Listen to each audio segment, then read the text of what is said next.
नमस्कार। आज मैं बात करने वाला हूं आपकी कुंडली में लगन की, आपके पहले खाने की, पहले हाउस की, उसके हिसाब से आपका पूरा जीवन आपको कैसे सेट कर लेना चाहिए। पूरी कुंडली के बारे में विश्लेषण नहीं है, आपकी पूरी जिंदगी के बारे में विश्लेषण होने वाला है।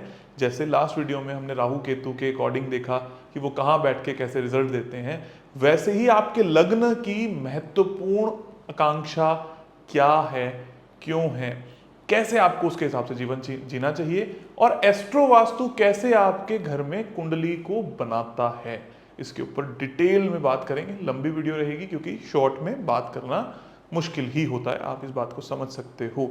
सबसे पहली चीज, आप इस चित्र को देख रहे होंगे जिसके अंदर अलग अलग तरीके के ग्रह एक एक्सिस पर घूमते हैं, अपनी ही एक्सिस जिसको बोलते हैं, उसके अकॉर्डिंग वो आपकी लाइफ के अंदर रिजल्ट देते हैं। इस बात को थोड़ा सा समझ लेते हैं फिर आगे बढ़ लेंगे। सबसे पहली चीज, जब भी हम बात करते हैं ग्रहों की तो हमें ये पता होना बहुत ज्यादा जरूरी है, फिक्स क्या है, वेरिएबल क्या है। फिक्स का मतलब क्या है, कौन सी चीजें चेंज नहीं करी जा सकती, कौन सी चीज चेंज करके ही रिजल्ट लिए जा सकते हैं।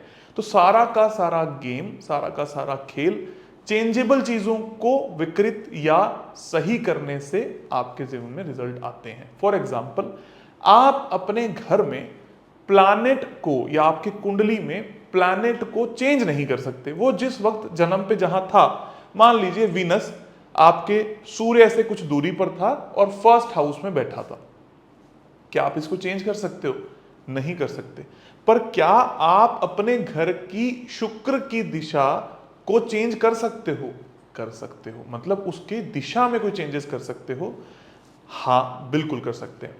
लगन के विश्लेषण के साथ साथ में इसके ऊपर आज हम बात करेंगे। और आगे बढ़ने से पहले एक और बात, मेरी एक वीडियो के ऊपर एक छोटा सा कमेंट आया और ये कमेंट कोई पहला नहीं था, बहुत बार ऐसे कमेंट आए, तो मेरा फर्ज बनता है उसको लेना कि अगर एस्ट्रो वास्तु के हिसाब से किसी का वास्तु ना किया जाए तो वो व्यक्ति का जीवन खराब हो सकता है।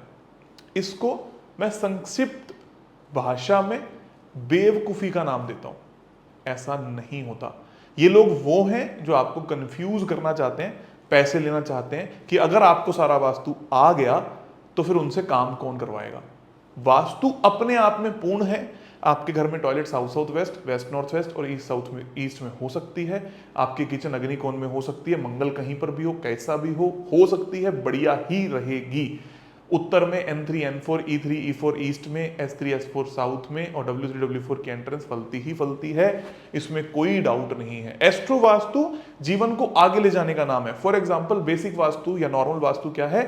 जो खाना आप नॉर्मल खाते हो। एस्ट्रो वास्तु क्या है? उसके अंदर और अच्छा तड़का, जो आप अच्छा खाना चाहते हो जीवन में, उसका फ्लेवर। जब आपको यह पता लग गया कि मेरा घर इस अकॉर्डिंग है, उसके हिसाब से डिजाइन कर लेना या कलर कॉम्बिनेशन या ऑब्जेक्ट्स को रख देना ताकि आपके घर और अच्छा हो जाए। ये एस्ट्रो वास्तु है। तो पहली बात तो कंफ्यूज होने की जरूरत नहीं है। किसी से भी कोई बोले कि वास्तु ऐसे काम नहीं करता, वैसे काम नहीं करता, वास्तु बहुत सरल अच्छे तरीके से काम करता है और किसी की पोजीशनिंग कैसे भी हो वो बड़े आराम से काम करेगा। एक बात ये बहुत इंपॉर्टेंट थी आप लोगों तक पहुंचानी। दूसरी बात, राशि की कोई डायरेक्शन नहीं होती है, अलग ही एक फंडामेंटल आया है लाइफ के अंदर, इस बात को अच्छे तरीके से समझना। अर्थ है एक प्लैनेट है, इसकी एक दिशा है कि सूरज से कौन सी दिशा में बढ़ती है। वीनस की एक दिशा है, सूरज से कौन सी दिशा में है, पृथ्वी से कौन सी दिशा में है।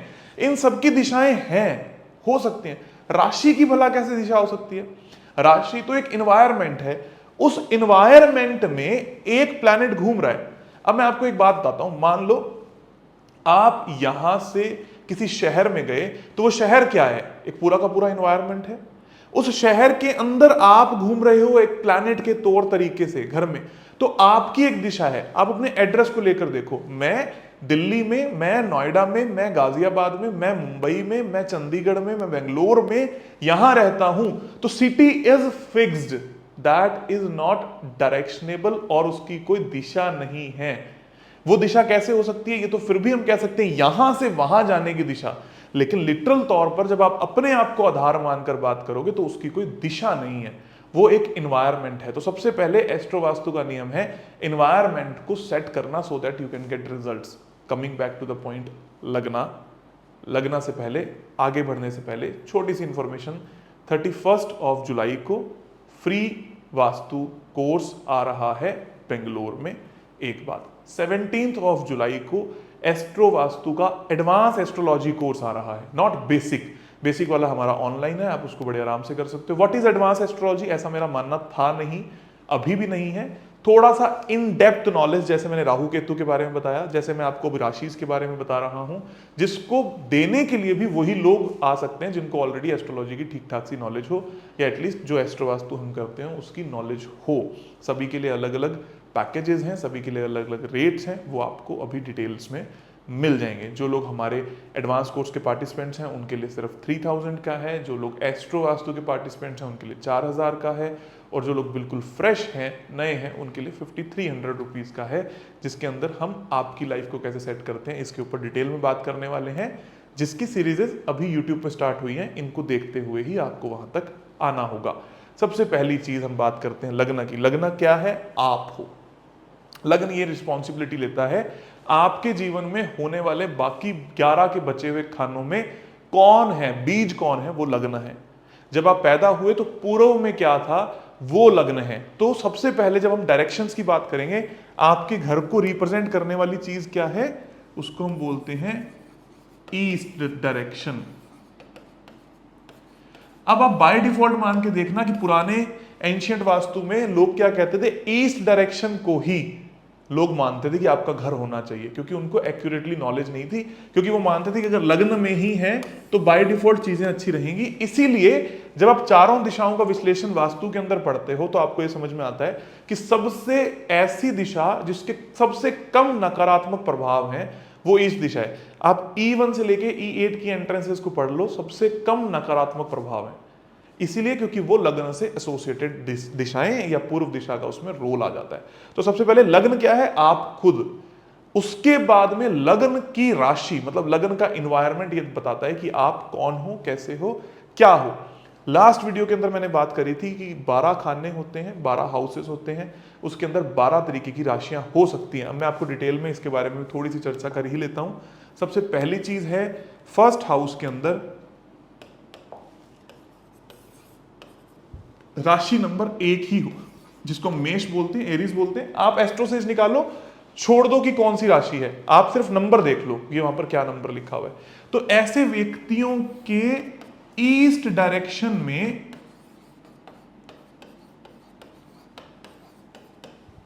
क्या होना चाहिए, मंगल का इन्वायरमेंट होना चाहिए, एरीज का इन्वायरमेंट होना चाहिए ऐसे व्यक्तियों। अब अगर मल्टीपल लोग हैं, बड़े आराम से प्लान किया जा सकता है। इसको कोई बहुत बड़ा इन्वायरमेंट नहीं चाहिए अपने घर में, छोटा सा चाहिए। वो भी कैसा चाहिए, जितने डिग्री पर यहां के अंदर कोई प्लैनेट बैठा है या जितने डिग्री पर वो राशि है, उसको भी हम आराम से कोर्स के अंदर समझेंगे। अभी की भाषा में समझ लो कि अगर आपका लग्न एरीज है तो ईस्ट डायरेक्शन में एरीज जैसा इन्वायरमेंट होना चाहिए। एरीज जैसा इन्वायरमेंट क्या होता है, जहां पर इमरजेंसी लगी रहती हो, बहुत फास्ट मूवमेंट होती हो। ऐसे कौन कौन से डायरेक्शन है जहां पर बहुत फास्ट मूवमेंट होती है, जहां पर फटाफट सब कुछ चलता रहता है? तो जिसका एरीज लग्न है, अगर इसकी एंट्रेंस ईस्ट की हो जाएगी तो इसके लिए बहुत अच्छी हो जाएगी। आप इस लॉजिक को समझ रहे हो? एंट्रेंस ऐसी जगह है जहां पर बहुत फास्ट मूवमेंट होता है, फटाफट, कोई व्यक्ति रुकता नहीं है। इस तरीके के इन्वायरमेंट को क्रिएट किया जा सकता है, और भी बहुत सारे इन्वायरमेंट है जिनको क्रिएट किया जा सकता है। तो सबसे पहले इस व्यक्ति का व्यक्तित्व कैसा होगा, थोड़ा सा गुस्से वाला होगा, इमरजेंसी लगाने वाला होगा, बहुत ज्यादा हलचल में रहने वाला होगा, हमेशा अग्रेशन में होगा, बहुत ज्यादा मेहनत करने वाला होगा। फिर यहां पर आती है 2 नंबर राशि। ये किसकी है, बैलेंस्ड सा, ऐसा एनवायरनमेंट जो बहुत सुखद हो पर बैलेंस्ड हो। क्या, ड्राइंग रूम। क्या आपके घर के ईस्ट डायरेक्शन में ड्राइंग रूम है तो आपके लिए बहुत बढ़िया हो गया। क्या नहीं है तो वो बेकार हो गया, ऐसा बिल्कुल भी नहीं है। तो आप यहां पर कुछ और क्रिएट कर सकते हो अपने अकॉर्डिंग। इस तरीके से 10 की 12 राशियों के लिए हम करेंगे। आपको क्या समझना है, सबसे पहले लगन इंपॉर्टेंट है। लगन के हिसाब से राशि को क्रिएट करना है तो जो राशि है उस जैसा एनवायरनमेंट बनाना पड़ेगा। नंबर 3, जितने भी प्लैनेट्स हैं उनसे रिलेटेड ऑब्जेक्ट्स को वहां पर रखा जा सकता है। कलर्स नहीं, ऑब्जेक्ट्स। कलर्स किसकी कैटेगरी में आते हैं, एनवायरनमेंट की कैटेगरी में आते हैं। ऑब्जेक्ट्स को रखा जाना चाहिए, प्लेस किया जाना चाहिए। और उसके बाद में नेगेटिव और पॉजिटिव हिट्स को हटाना या लगाना चाहिए। एक को हटाना है, एक को लगाना है।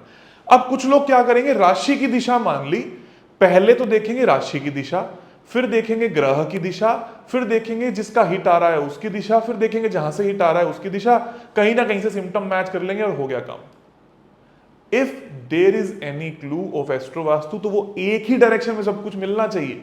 ये नहीं कि पूरा घर खंगाल दिया जी, मेरे तो जुपिटर फर्स्ट हाउस में बैठा था इसलिए नॉर्थ ईस्ट को भी देख लेते हैं, जुपिटर का शुक्र का नेगेटिव हिट था इसलिए साउथ ईस्ट को भी देख लेते हैं, जिस घर से था उस डायरेक्शन को भी देख लेते हैं, वहां जो राशि थी पता नहीं क्या कचरा करे जा रहे हैं।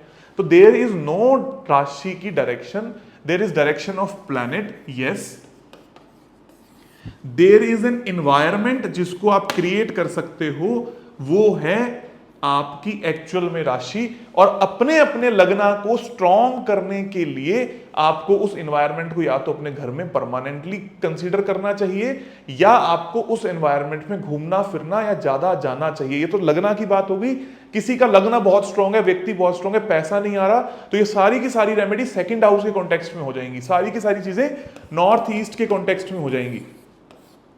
और जब इसमें एक और छोटी सी चीज ऐड कर लो जिनको एस्ट्रोलॉजी आती है, जो प्लैनेट बिठाओगे वो प्लैनेट कितने डिग्री पर है, नॉर्थ ईस्ट में 30 डिग्री आपके पास मिलेगा सेकंड हाउस, उसमें से 22.5 डिग्री का बीच का एंगल निकाल लो, यहां से लेकर वहां तक कितने डिग्री पर है, वहीं पर उस प्लैनेट को प्लेस करवा दो, एक्यूरेटली आपकी कुंडली बन के आ जाएगी आप ही के घर में।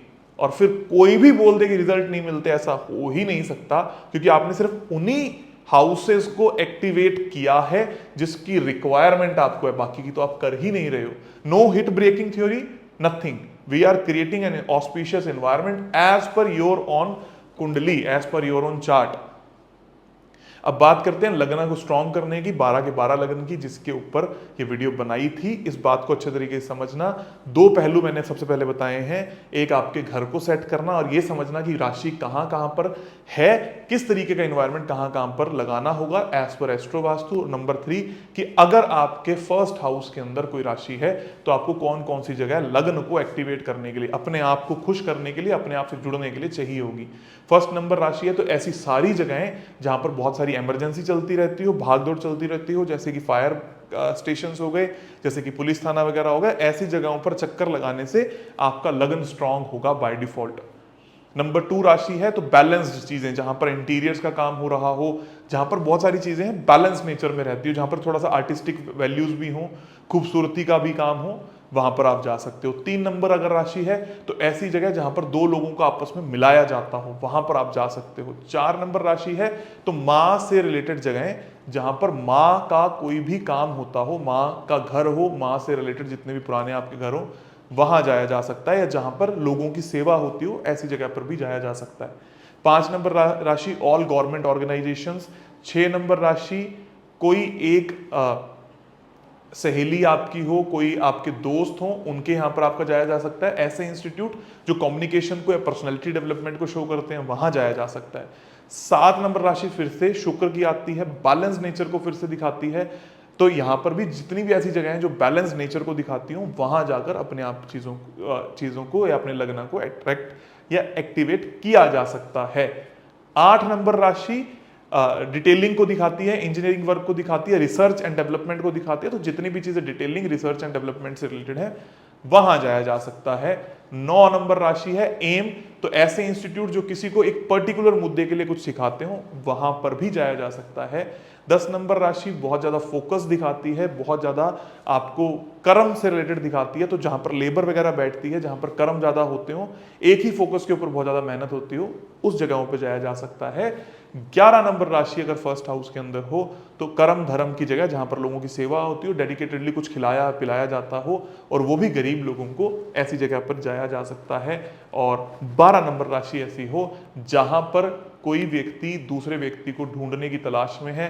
जितने भी ऐसी जगह हैं जहां पर या तो बहुत ज्यादा एक्सीलेंस की तलाश हो रही है, बहुत बड़ी काइंड ऑफ रिसर्च हो रही है, नॉट नॉर्मल रिसर्च, बड़ी काइंड ऑफ रिसर्च हो रही है वहां जाया जा सकता है, या जितने भी ऐसी जगहें होती हैं जो एनजीओज हैं जो दूसरों को ढूंढने का काम करते हैं, जो लोग खो गए हैं उनको ढूंढने का काम करते हैं, ऐसी जगहों पर भी जाया जा सकता है। ये इन्वायरमेंट आपने कैप्चर कर लिया तो आपका लग्न स्ट्रांग होना शुरू हो ही जाएगा बाय डिफॉल्ट। एक बात तो ये हो गई। अब इसके अंदर प्लैनेट का अगर तड़का लग जाएगा तो वो आपके लिए और अच्छा हो जाएगा, और इसके अंदर हिट्स का तड़का लग जाएगा तो बहुत ज्यादा अच्छा हो जाएगा। और इसी तरीके से पूरे घर को सेट करके आप अपने जीवन को बेहद बेहद बेहद खूबसूरत बना सकते हो। 12 के 12 हाउसेस को किसके रिजल्ट कब चाहिए वहां जाने से नहीं, अपने ही घर में भी सेट कर लोगे तो भी बहुत सारी चीजें हो जाएंगी, बड़े ही आराम से हो जाएंगी। कौन सा कलर, कौन सी राशि, कौन सा एनवायरनमेंट में आपको कब जाना है, क्या करना है क्या नहीं करना, ये भी हो जाएगा। और सबसे इंपॉर्टेंटली कुछ लोग क्या करते हैं कि जी मैंने तो इंस्टीट्यूट खोल लिया, मेरा इंस्टीट्यूट नहीं चलता, मैंने तो वहां पर वास्तु भी कर लिया। क्यों नहीं चलता? क्योंकि आपने उसमें एस्ट्रो वास्तु के हिसाब से ये नहीं देखा कि इंस्टीट्यूट में कौन सी फैकल्टी को क्या चीज पढ़ानी चाहिए थी, किस चीज का मेजर इंग्रेडिएंट्स होना चाहिए था आपके लोगों में या आपकी बातों में या आपकी वेबसाइट में। तो ये सब चीजें अगर नहीं दिखेंगी तो प्रॉब्लम क्रिएट होगी, और लोग अक्सर इसी प्रेडिक्शन से फेल हो जाते हैं। लोग मेरे पास ये आते हैं कि जॉब कैसे लगेगी, मैं ये बात बोलता हूं जॉब कब लगेगी, मैं ये बात बोलता हूं जॉब कैसे लगेगी, इस बात का उपाय कर लेते हैं। इस एनवायरनमेंट में जा, घर से इस दिशा में चला जा, इस तरीके के एनवायरनमेंट में जाकर अपना इंटरव्यू दे, इस तरीके का रिज्यूमे बना ले, तेरी जॉब लग जाएगी, तेरी शादी हो जाएगी। ये पूरे सर्कल्स जो हैं ये एस्ट्रोलॉजी की एडवांस बातों के अंदर बड़े आराम से समझ में आएंगे, समझ आ सकते हैं। आज भी आपको लगना के लिए मैंने बहुत सारी चीजें बनाई, खुद अप्लाई करो, खुद सीखो कि जब जब आप इन एनवायरनमेंट्स में गए, जब मैंने आपको बताया तो आपको कैसा फील होता है, क्या आप अपने आप से जुड़ा हुआ महसूस करते हो। अगर हाँ तो आप अपने लगना के करीब जा ही रहे थे, इसीलिए आपको वो चीज बताई गई। भूलिएगा नहीं, एडवांस एस्ट्रोलॉजी फर्स्ट टाइम हो रहा है दिल्ली में ऑफलाइन। ऑनलाइन की रिक्वेस्ट मत डालिएगा क्योंकि ये कोर्स पॉसिबल नहीं है। बहुत सारे डाउट्स आप लोगों के होंगे इस कोर्स में, इसीलिए इसको ऑफलाइन करवाया जा रहा है दिल्ली में 17 जुलाई को। रजिस्ट्रेशन के लिए डिस्क्रिप्शन में दिए गए फॉर्म को फिल कीजिए और अपना एनरोलमेंट कराइए। Thank you very much, stay tuned, God bless you all.